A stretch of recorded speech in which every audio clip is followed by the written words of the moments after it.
Assalamualaikum warahmatullahi wabarakatuh. Hadirin sekalian, selanjutnya kata Al-Habib Abdullah bin Alwi Al-Haddad rahimahullah masih tentang niat yang harus senantiasa kita jaga. Kemudian ketika ada kebaikan, niat-niat baik itu harus tetap ada, meskipun sampai pada akhirnya kita tidak sempat melakukan. Tapi ketika seorang beriman, dia berniat baik, maka mendapatkan pahala. Wa man hamma bihasanatin wa lam ya'malha, kata Nabi, maka siapa yang punya niat baik walam ya'malha, kemudian akhirnya dia nggak kerjain, nggak sampai dilaksanain itu, maka falahu hasanah kamilah, maka orang itu mendapatkan satu pahala sempurna. Sebagaimana kata Nabi juga dalam hadis lain, niyatul mu'min khairun min amalih, niyatul mu'min khairun min amalihi, niatnya orang yang beriman lebih baik daripada amalnya. Bisa diartikan hadis ini, niatnya orang beriman, niat-niat baiknya bisa mendapatkan pahala lebih banyak daripada apa yang dia kerjain. Niyatul mu'min khairun min amalih, niatnya orang beriman lebih baik daripada amalannya. Amalannya nggak sampai seberapa, tapi gara-gara niatnya yang banyak, itu udah dapat pahala. Seperti pernah dicontohkan oleh guru saya Habib Salim bin Abdullah bin Marsyatiri, hari ini kita pengen bersilaturahmi, pengen banget silaturahim, nyambung hubungan kekerabatan kita, kasih sayang kita dengan orang sekampung Jagakarsa, gitu misalnya. Pengen ya? Pengen, nggak apa-apa, niat baik. Yang nggak boleh itu pengen saya musuhan sama orang sekampung. Nah, itu yang nggak boleh. Ya, yang bagus saya pengen silaturahim nih. Pengennya sih sama sekampung nih Jagakarsa. Nggak sekecamatan, sekelurahan Jagakarsa dulu dah, kan gitu. Tapi ya yang dilaksanain, dimulainya tuh satu orang datang. Ya kira-kira kesampean nggak seharian semua? Kagak. Baru atu aja bisa ngobrol sampai 3 jam. Ya, kopi udah mau habis dituangin lagi. Nggak pergi-pergi. Ya, ini gimana? Kelar nih sekampung. Nggak apa-apa, udah kerjain aja. Yang penting yang mahal apanya tuh? Niatnya itu, Pak. Niat baiknya itu tuh yang susah. Apalagi masalah silaturahim. Orang kebanyakan nggak mengarah memikirkan hadis Nabi, yang dipikirin egoisnya, emosinya. Ya, itu jarang orang punya niat nyambung silaturahim dengan orang sebanyak sekampung misalnya. Tapi begitu hari itu yang dikerjain mungkin cuma dapat 5 orang doang, nggak di ke rumahnya, kadang ketemu di jalanan, assalamualaikum, ketemu silaturahim. Niatnya sekampung. Begitu selesai hari itu dia mendapatkan pahala. Seakan-akan telah menyambung silaturahim dengan orang sekampung yang dia niatin tadi itu. Subhanallah. Itu pentingnya niat baik, pagi-pagi bahkan gitu. Tapi nggak ada yang ngerjain begitu. Makanya tujuan kita mengaji gitu. Pagi-pagi tumbuhkan, tanamin niat baik. Seandainya kita kerjain cuman berapa dapat, itu kemampuan kita. Tapi pahala gimana? Dapat. Itu yang dikatakan tadi oleh Nabi, niyatul mu'min khairun min, niatnya orang beriman bisa lebih baik tuh, pahalanya lebih banyak didapetin, min amalihi, dari amalnya, kerjaannya, artinya dari perbuatannya, kenyataannya cuma berapa? 5 orang misalnya, tapi niatnya pengen sekampung, berapa tuh? Berapa kakak, satu kakak berapa keluarga, kan gitu. Nah ini dia. Apa maknanya sampai ada hadis itu? Kemudian ulama menjelaskan contohnya seperti itu, supaya kita tanamkan, banyakin hati kita ini niat-niat baik. Meskipun nggak kesampaian ngerjain semuanya, keistimewaan orang beriman, niat baiknya mendapatkan pahala. Satu niat baik. Kalau niatnya banyak tadi, maka didapetin semua itu. Nah, itu. Tetapi katanya, wan niyatu la tu'athiru fil ma'asi syai'an. Niat baik niat baik la tu'athir, tidak berdampak kepada kemaksiatan sama sekali. Nggak ada baik-baiknya, nggak ada gunanya, nggak ada manfaatnya. Niat baik di dalam kemaksiatan. Apa contohnya? Ntar sini ada ya. Niat baik, niatnya baik, tapi dalam hal kemaksiatan, la tu'athir. Apa artinya la tu'athir? Nggak ada pahalanya. Nah kan niat baik judulnya. Taruhnya di mana dulu? Niat baik dalam kemaksiatan, maka la tu'athir syai'an. Tidak memberikan pahala sedikit pun, atau aja kagak. Justru apa? Menjadikan madarat buat dia. Tuh. Niat baik tapi tempatnya di kemaksiatan, bukan dapat pahala, justru madarat, berbahaya, dan menjadikan dia ikut dalam kemaksiatan. Niat baik tapi dalam kemaksiatan, bukan dapat pahala, dapat apa? Dosa. Kama anna at-tathhira la athara lahu fi najisil ain. Sebagaimana ada air suci bersih, kita mau bersihin, airnya air suci nih, suci mensucikan. Air yang suci ini digunakan untuk membersihkan kotoran najis. Kira-kira bisa gak? Kama anna tathhir, membersihkan najis la azar, nggak ada gunanya. Mau ngapain? Kan air suci, mau suci kayak apa juga, yang dibersihin apa? Najis. La tu'athir. Ya.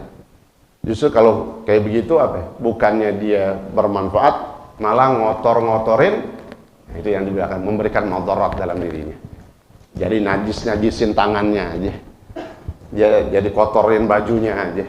Itu niat baik ketika diletakkan dalam urusan kemaksiatan, oh nggak ada gunanya, nggak ada pahalanya, justru menjadi dosa, ngotorin dirinya bahasanya tadi tuh. Kalau orang membersihin kotoran pakai air suci, la tu'athir, sama aja bohong, agak bakal bisa. Kenapa? Emang dasarnya najis Pak, yang dasarnya najis tuh kotoran, maaf ya.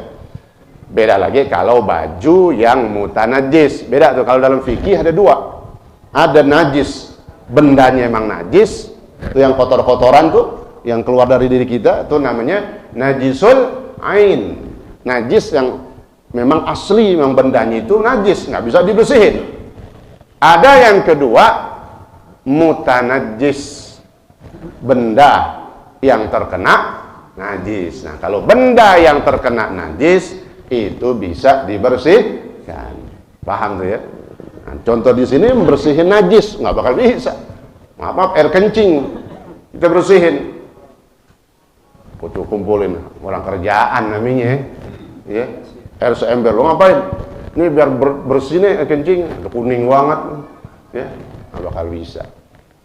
Membersihkan najis dengan air suci nggak ada gunanya, gitu. Nggak ada kebaikannya, nggak ada manfaatnya, justru madarat, berbahaya buat dia, nyusahin dia. Jadi tangannya najis, pakainya kena. Itu contoh gambaran dalam masalah pembersihan najis. Contoh konkretnya gimana? Nah, nih, orang niat baik, tapi dalam masalah kemaksiatan salah. Faman wafaqa insanan ala ghibati muslimin, seperti orang yang lihat, dengar langsung dia di situ, ya, wafaqah. Ini orang lagi pada ngomongin seorang, atau ghibah disebutnya, ghibati muslimin. Dia lihat, didengar langsung, dia ada di tengah-tengah orang lagi pada ngomongin orang, lagi ghibah. Wadda'a, tapi dia diam aja. Wadda'a, dia diam aja. annahu yaqsidu bidzalika idkhala surur ala qalbi. Diam aja. Padahal semestinya sikapnya, kata Nabi dalam hadis, kalau ada orang berbicara, kita kumpul dah, ngerumpi. Ya, dulu ngerumpi kerjaan emak-emak, sekarang bapak-bapak ngerumpi juga. Ya. Hati-hati, arisan jangan salah digunakan. Kadang arisan sih cakep, silaturahim. Kemudian duit masuk, ya, puteran dah, kasih rezeki. Jangan lama-lama, kadang-kadang ngomongin orang. Seakan-akan itu majelis silaturahim jadi menghalalkan segala cara. Enggak, hati-hati. Ya. Paham ya maksudnya? Kadang begitu, ya. Ya di mana aja, arisan keluarga, arisan apa. Ghibah. Nah, semestinya gimana kata Nabi dalam hadis? Kalau kau nggak bisa cegah, kau nyingkir dari situ. Itu hadis. Kalau kau nggak bisa cegah, itu nggak apa-apa, ngomong itu aja. Ada orang galakan banget, bodoh, mau marah sama kita juga nggak apa-apa. Biasanya gitu kan, lu kayak ustadz tuh ceramah mulu, gitu tadi katanya. Ya Rin, yang penting kita tugas kita udah kerjain, ngomongin aja dah, ngomongin barang kayak benda, jangan kan gitu. Atau nggak sanggup, nggak berani ngomong gitu, nyingkir aja udah. Jangan diam di situ. Kenapa? Ketika diam berarti dia reda, demen juga, nggak tahunya. Nih, gua nggak banyak omong sih, masuk semua tuh omongan. Oh, yang nyebarin gosip dia. Ya, sama. Nah, ini contohnya gimana katanya? Membersihkan najis nggak bisa dengan air suci. Niat baik tidak bisa diletakkan pada kemaksiatan. Dilihat tuh langsung nyata. Orang lagi ghibah. Tapi diam aja. Diamnya kenapa? Wadda'a. Dia menyangka, dia beranggapan bahwasanya biarin aja dah. Kenapa? Idkhalus surur fi qalbi. Membuat orang senang. Kan gitu. Ada hadis Nabi menyenangkan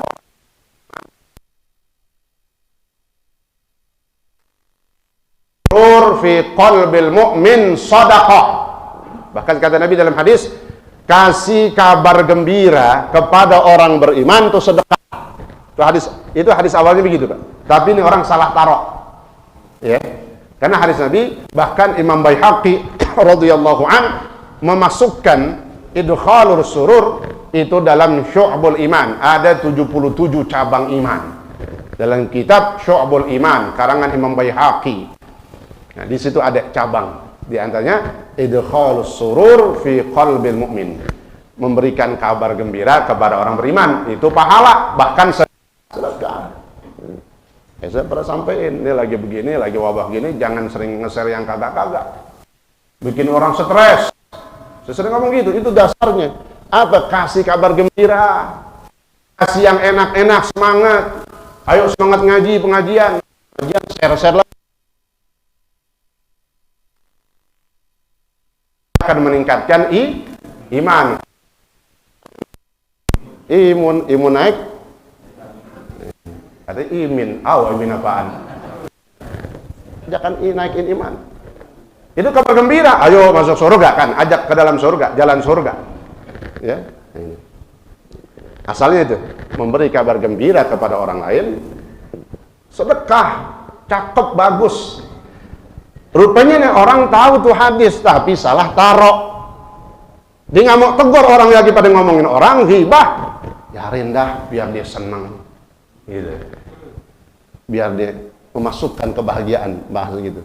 Biar dia senang, biarin dah. Memang demanannya begitu kali. Nggak bisa. Itu bukan kesenangan yang harus kita kasih kepada orang beriman. Kesenangan yang berpahala, kan gitu. Kasih kesenangan, kabar gembira yang berpahala. Jadi ini orang diem, niatnya baik, itu dia, niat baik. Niat baiknya apa? Idkhalus surur fi qalbil mu'min. Memasukkan kebahagiaan kepada hati seseorang. Itu yang lagi ngomongin orang, saya nggak cegah. Kenapa? Biarin dah, biar dia senang. Kan bikin senang orang apa katanya? Nah, kayak dalil lagi lagunya. Belajar hadis jangan sembarangan pakai. Kan niat baik tuh. Apa boleh? Enggak. Di awal dijelasin memang Haddad tadi. La tu'athir, enggak ada gunanya. Justru apa? Maudhatnya apa? Kalau dia diem. Nabi dia suruh kalau bisa cegah, nyingkir. Manteng di situ, tahu manteng? Ngetem aja di situ. Ya, makan jalan terus, mau dengerin ya kan gitu. Apa justru sebaliknya? Fahuwa ahadul mughtabin. Itu dia. Kenapa tadi Nabi suruh cegah? Kalau nggak bisa cegah, nyingkir udah. Kenapa? Ditakutkan dia termasuk ahadul mughtabin. Salah satu orang yang ikut ngobrol, salah satu orang yang ikut ngomongin orang. Meskipun dia nggak ngomong, Pak, diem doang itu. Ini bukan berarti dia ngomong. Diem dalam ghibah, majelis ghibah, sama juga dia ikut berbicara atau ghibah. Ngerti itu? Kadang ada orang kan pahamnya lain. Saya sih nggak apa-ngapain, saya nggak ngomong, saya ngomong, saya diem aja tuh. Katanya. Tapi nanti di mana? Ada di tengah-tengah. Sami aja gitu. Ahadul mughtabin. Madaratnya di situ. Bukan ada pahalanya, justru madarat bahaya apa? Jadi dosa dia. Salah satu orang yang ikut nimbrung dalam ghibah meskipun dia nggak ngomong, diem aja. Nah, berarti. Kata Nabi juga dalam hadis tadi, kenapa kita disuruh nyingkir kalau nggak bisa mencegah? Takut bala musibah datang ke kelompok itu, kaum itu kita kena tuh. Arahannya di situ juga. Selain supaya kita nggak masuk kategori orang yang ngomongin orang, yang kedua supaya kita nggak kena bala. Allah mau timpain tuh orang lagi pada ngomong dengan satu musibah. Nah kalau kita diam di tengahnya, kena entar. Al bala'u ya'um. Bala itu kalau udah turun kena, mau ngomong mau kagak, dimanteng di situ, kena juga. Al bala'u ya'um. Faman wafaqa insanan ala ghibati muslimin wa da'a annahu yaqsidu bidzalika idkhalus surur. Jadi niat baik salah kalau diletakkan dalam kemaksiatan. Kan niat baiknya apa? Idkhalus surur kata itu orang tadi. Wa man sakata 'anil amri bil ma'ruf. Nah, contoh selanjutnya. Dan siapa yang wa man sakata 'anil amri bil ma'ruf. Waman dan siapa kalau almarhum Kiai Haji Abdullah Syafi'i kalau ngertiin ada kalimat man, siapa orangnya? Waman sakata 'anil amri bil ma'ruf. Dan siapa yang diam dari amar ma'ruf nahi munkar. Nggak mau ngajak amar ma'ruf, mengajak kebaikan, nahi munkar, mencegah kemunkaran. Siapa yang diam dari amar ma'ruf nahi munkar, wadda'a, dia beranggapan diamnya dia dari amar ma'ruf nahi munkar, diam aja udah. Wadda'a annahu nawa bisukutihi, dengan diamnya itu apa? At-tawaqqi, menjaga dari kasri qalbil mubashir, dari melukai hati orang yang melakukan kemunkaran tadi itu, misalnya kemaksiatan. Ada kemaksiatan, kemunkaran kan itu. Kan diperintahkan sama Nabi apa? Man ra'a minkum munkaran falyughayyirhu biyadihi. Siapa yang melihat kemunkaran, apa aja bentuk kemunkaran, maka hendaklah cegah dia dengan tangannya. Tangan di sini fisik, kalau dia punya bisa. Fisik tangan ini juga diartikan kekuasaan, jabatan, pangkatnya. Fa illam yastati' fa bilisani. Siapa yang nggak bisa, nggak sanggup dengan tangan, nggak punya kekuasaan, pejabat bukan, RT bukan, RW bukan, apalagi sampai atas, cuma rakyat biasa. Tapi ada kemunkaran, falyughayyirhu bilisani. Maka hendaklah rubah dengan lisan. Nggak bisa pakai kekuasaan, fisik kagak bisa, pakai mulut, lisan tadi, cegah, larang. Contohnya tadi itu, ada orang ghibah, kita cegah. Fa illam yastati' fa biqalbih. Ini yang terakhir kata Nabi. Nggak bisa, nggak berani pakai mulutnya. Kenapa? Galakan dia. Pakai hati udah. Kalau nggak bisa pakai mulut, pakai hati. Tapi itu yang paling lemah. Tapi masih bagus daripada nih contoh yang kayak gini. Diam sama sekali, Pak. Diamnya nggak pakai hati juga dia. Hatinya pun kagak menolak juga. Dia diam. Kenapa sih diam? Nggak mau amar ma'ruf nahi munkar, nggak mau dilarang tuh orang. Takut tuh orang marah. Takut tuh orang kesinggung. Nah, takut tuh orang apa itu?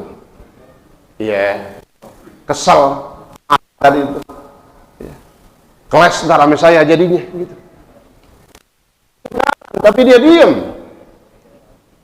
Ini nggak kayak contoh pertama. Contoh pertama kan banget biar orang seneng dah kasih senang. Enggak, kebanyakan kita diam dari amar ma'ruf karena apa? Karena takut sama tuh orang, karena mungkin takut menyakiti hatinya, takut marah tuh orang, kesinggung misalnya. Orang kalau nggak mau kesinggung, nggak hidup dah, jangan hidup mendingan. Hidup tuh semuanya Allah, bahkan di dalam Al-Quran Allah menyinggung orang beriman, dipanggil. Ya ayyuhalladzina amanu tubu ilallahi taubatan nasuha. Hai orang-orang yang beriman, bertaubatlah kalian semua kepada Allah dengan taubat yang benar. Maka disikapin jangan tersinggung. Oh nih nasihat gitu. Kalau ada orang memberikan teguran kepada kita, jangan tersinggung, tapi jadiin apa? Nasihat. Bahasanya kasarnya maaf. Kalau ngertiin, kalau mau dibilang tersinggung, oh kan udah beriman, kok disuruh bertaubat? Jadi apa? Jadiin nih nasihat. Mungkin iman kita belum seberapa, masih banyak di bawah tingkatannya. Kita belum banyak bertaubat kepada Allah itu semua. Jadi nasihat itu semuanya jadiin sebagai masukan dan bahan perbaikan buat kita. Jangan dijadiin bahan tersinggung. Nah udah, masuk kagak tuh nasihat, marah iya, kesel iya, putus dah silaturahim. Nah, enggak, jangan ya. Ambil itu, oh kalau memang itu satu kebaikan, ya itu sebagai nasihat buat kita. Orang ini diam dari amar ma'ruf nahi munkar. Kenapa katanya? At-tawaqi, menjaga, an kasri, dari memecah hati. Oh, maksudnya memecah hati itu jadi sakit hati, tersinggung tadi. Kemudian gue diam aja dah. Gimana itu Pak? Sama kayak tadi. Ada orang ghibah, di depannya dia tahu, dia diam aja. Ahadul mughdabin, maka dia termasuk salah satu orang yang ghibah, dosa. Sama amar ma'ruf kita tahu, kita lihat, kita diam aja karena kita takut. Maka tadi kata Nabi, kalau kalian nggak berani ngomong, minimal pakai apa? Paling bawah. Hati masih ada. Ini contohnya orang nggak ada juga nih. Hati pun kagak marah dia. Hatinya biasa aja. Kalau kita udah nggak bisa pakai lisan, wah nggak berani banget ngomong apa. Tapi gua nggak demen banget tuh perbuatannya. Hati nolak banget. Nah yaudah. Itu namanya kita udah mencegah kemunkaran meskipun pakai yang paling rendah. Tapi ini orang kagak, karena takut kesinggung tuh orang, takut tuh orang marah. Maka katanya apa? Fahuwa syarikuhu fil itsmi. Maka dia masuk join, tahu join? Bareng dalam urusan dosa. Sama juga dia berarti melakukan dosa. Sama dia melakukan kemunkaran. Ya Allah, naudzubillah. Diam dari kemunkaran sama dengan melakukan kemunkaran. Sehingga diceritakan di dalam satu hadis, nanti ada orang di hadapan Allah Subhanahu wa taala di dalam persidangan Allah nanti yang maha adil nih. Ya, maha adil di sini. Di sini kalau di dunia silahkan dah. Mau dibayar berapa, belain sono. Ya. Matinya tinggal tungguin aja, atau udah mati kan gitu. Ya. Hakim mati, jaksa mati. Kan ya kita mati juga, tapi matinya lagi ngapain dia? Memusuhi keturunan Rasulullah. Matinya berbuat zalim, tidak menghukumi secara adil. Itu yang kita ngeneseng begitu, yang kesiannya begitu. Ya, berapa sih dibayar gaji? Sampai kapan sih jabatan? Sampai berani memutuskan sesuatu yang salah, ya, yang benar jadi salah, yang salah jadi benar. Ya. Sebenarnya jadi kita kesian juga sama mereka, ya.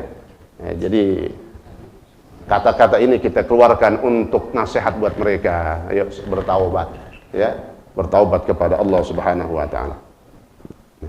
Kata Nabi dalam hadisnya, ya. Jadi nanti di hadapan persidangan Allah ada orang ahli ibadah, Pak. Ahli ibadah kan main. Sholatnya, puasanya, tahajudnya, pokoknya ibadah apa aja dikerjain. Tapi urusan amar ma'ruf didiem. Aneh tadi, Pak. Ya. Sedekah rajin, sholat rajin, puasa rajin. Depan rumahnya orang pada teler, didiem aja. Ini urusan dia. Nah, sekarang bahasa gitu. Urusan dia tuyarin. Urusan dia. Urusan ente juga. Entah di akhirat kena. Jadi anggapan dia itu salah. Itu urusan dia, nggak bisa. Itu urusan kita udah. Ketika kita lihat, kita dengar, kita tahu, lihat, itu udah bagian urusan kita juga, Pak. Kenapa? Kemunkaran. Nabi udah ajarin tadi. Ahli ibadah datang. Mau disuruh sama Allah masuk surga. Masuk kau ke dalam surga. Rupanya di belakang ahli ibadah ini ada yang ngintilin dari tadi. Tapi kata Allah, tak dulu. Mas, tak dulu, mas, tak dulu. Nah, itu di belakang siapa? Siapa? Oh. Nggak kenal dia. Ngintilin aja. Dia kemana aja ngikutin aja tuh orang. Kata Allah, kau kenal gak orang yang di belakangmu yang ngikutin? Nggak kenal ya Allah, saya nggak kenal dia. Ngomong yang belakang. Pak Haji, oh Pak Haji, ahli ibadah kan gitu. Pak Haji mah nggak kenal saya juga nggak kenal Pak Haji. Oh, kok bisa begini? Nggak kenal Pak, gimana? Kenal itu. Tapi katanya yang belakang, waktu saya mabok di tikungan, Pak Haji lewat mau ke masjid, diem aja. Oh, makanya saya sering sampaikan amar ma'ruf dalam medsos semuanya. Ayo tegakkan ya, amar ma'ruf nahi munkar dalam ceramah, dalam pengajian. Ya, sama. Orang ulama tugasnya kan apalagi ulama pakai apa ya kalau amar ma'rufnya? Lisan. Kalau dia melihat kemunkaran diem aja, sama tuh. Ya, maka prinsip orang itu kalau udah dai, pendakwah ataupun orang yang dikatakan ulama, darah daging amar ma'ruf itu nggak pernah sepi. Karena itu semua memang pengorbanan. Kita lihat dari imam-imam semuanya itu. Ada yang dipenjara, dihujat, dilaporin. Zaman dulu semua imam mazhab itu memang dipelihara semua. Kenapa? Amar ma'ruf. Bukannya bukan karena mabok, Ustaz mabok. Amar ma'ruf nahi munkar itu yang nggak didemen sama pemimpin. Jadi emang harus begitu. Kalau ada ulama diem, itu ulama apa? Bayaran namanya. Nah, kalau ngomong nggak dibayar lagi, ngomong nggak diundang lagi, cemen namanya itu, cemen. Ya Allah, cemen dunia berapa sih? Mati. Tapi tugasnya ulama itu tadi baratnya amar ma'ruf nahi munkar. Semampu kita udah. Mau pejabat tingkat RT, RW, ya, kalau ada RW kagak benar, ya omelin juga. RW ngarang pengajian, RW nggak benar sama gitu. Iya, RW kagak ngaji begitu. Maka yang paling bagus RW ngaji. RT yang bagus RT ngaji. Begitu kan lagi begini nih modelnya sekarang. Ya, lurah yang larang-larang, lurah nggak benar tuh kan. Diem tuh lurah. Kenapa? Yang amar ma'ruf nahi munkar, nggak bagus masa melarang orang datang ke masjid. Kenapa? Kata Allah, wa man adlamu mimman mana'a. Siapa orang yang paling zalim selain daripada orang yang menahan, melarang orang untuk datang ke masjid? Orang zalim, diem kata gitu aja dah besok. Ya Pak ya, kalau ada pengurus dari aparat, ya terima aja ngomong baik-baik. Bapak mau dikatakan sama Allah termasuk orang yang paling zalim, kenapa? Melarang. Jangan udah, jangan sampai begini-begini amat apa ya? Gitu. Jaga jabatan pangkatnya supaya nggak dicopot. Amar ma'ruf nahi munkar nih Pak. Jadi saya begitu ngomong kadang udah kebawaan aja itu Pak. Udah bukan mikirin dari rumah. Kadang udah terbawa aja tuh ngelihat ke satu kemunkaran. Kita harus semampu kita dah. Yang kita bisa omongin begitu ya gitu udah. Udah selesai belum tadi itu persidangan? Dikit lagi dah ya. Jadi gitu katanya. Saya mau ngerjain kemunkaran, saya maksiat, Bapak lihat saya. Tahu saya, tapi diam aja. Nanti di hadapan Allah nggak ada yang bisa disogok, nggak ada yang bisa dikong-kali-kong. Lo jangan ngomong begitu ntar. Ntar gue ajak aja dah. Bisa banget. Nggak bisa ngajak ke surga kalau belum disuruh sama Allah. Ya, itu dikatakan pengadilan di hadapan Zat yang Maha Adil. Kayaknya nih orang udah aman, ahli ibadah Pak. Ya Allah. Jangan kita diam dari kemunkaran. Ketika melihat kemunkaran, cegah. Paling lemah hati kita itu Nabi ajarin. Yang minimal hati kita nggak suka dah, nggak redha sama kemunkaran. Ya. Jadi seperti komentar itu, ya betul. Penghakiman terhadap imam besar masuk penjara 4 tahun, melebihi orang kriminal, nusuk, melebihi orang mukul, fisik. Kita redha nggak? Nah, tapi kalau kita diam, ya harin aja dah. Nah itu kita. Tapi kalau kita nggak terima, teman kita nggak bisa ngapa-ngapain. Yang penting kita udah menolak, mencegah kemunkaran dengan hati. Mulut pun kadang kita ngomong nggak terima. Udah kita lepas dari dosa. Maka orang ini apa kata Allah? Nggak bisa bohong dia. Oh, gimana? Wahai ahli ibadah, hambaku, ya, bukan. Wahai orang yang maksiat tadi, hambaku yang maksiat tadi itu, ajak dulu nih. Ahli ibadah ajak dulu kemana? Ke neraka.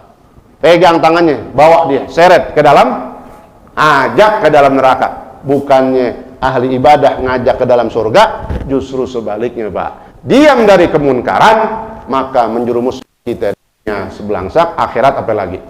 Itu makanya ulama tadi, ya nggak pernah berhenti dari amar ma'ruf, nahi munkar. Ya. Wa idza ta'allaqat an-niyatul khabithah, ya, dan apabila ini banyak besok lagi dah nih, ya dikit-dikit dah, ya dikit-dikit insyaallah masuk dalam hati kita. Ada yang kita masukin dalam hati kita ilmu, ada yang nambah semangat jihad kita, semangat berjuang kita, semangat terus kita mengisi umur usia ini dengan ibadah, duduk di majelis ilmu, amar ma'ruf nahi munkar, dan semua kebaikan dari insyaallah. Mudah-mudahan semuanya kita diberikan taufik hidayah dan dimudahkan oleh Allah Subhanahu wa taala jalan kita menuju surganya Allah Subhanahu wa taala. Amin ya rabbal alamin. Jumat besok insyaallah di mana? Kalau yang Nurul Huda belum bisa ya. Lagi bangun soalnya Masjidul Huda lagi bangun total dalamnya. Berarti antara dua nih. Tunggu pengumuman dah ya, gitu ya. Pengumuman, tapi insyaallah tetap jalan terus, ya. Tapi tinggal nungguin pengumuman. Atau masjid mana, musola mana yang mau ngambil silahkan Pak. Karena kalau al-makmur al-mukhlisin baru kemarin gitu, ya silahkan dah. Syahidin silahkan, ya Pak Haji Gaus, ya, atau ntar siapa aja dah yang mau. Haji Yusuf ada nggak ada orangnya? Ya, atau yang lain ntar ya. Masjid musola yang mau ngambil silahkan, ya. Ini pahalanya gede banget. Kenapa? Kita mengajak orang untuk hadir di majelis ilmu, mendapatkan pengurus itu dapat pahala sejumlah orang yang datang.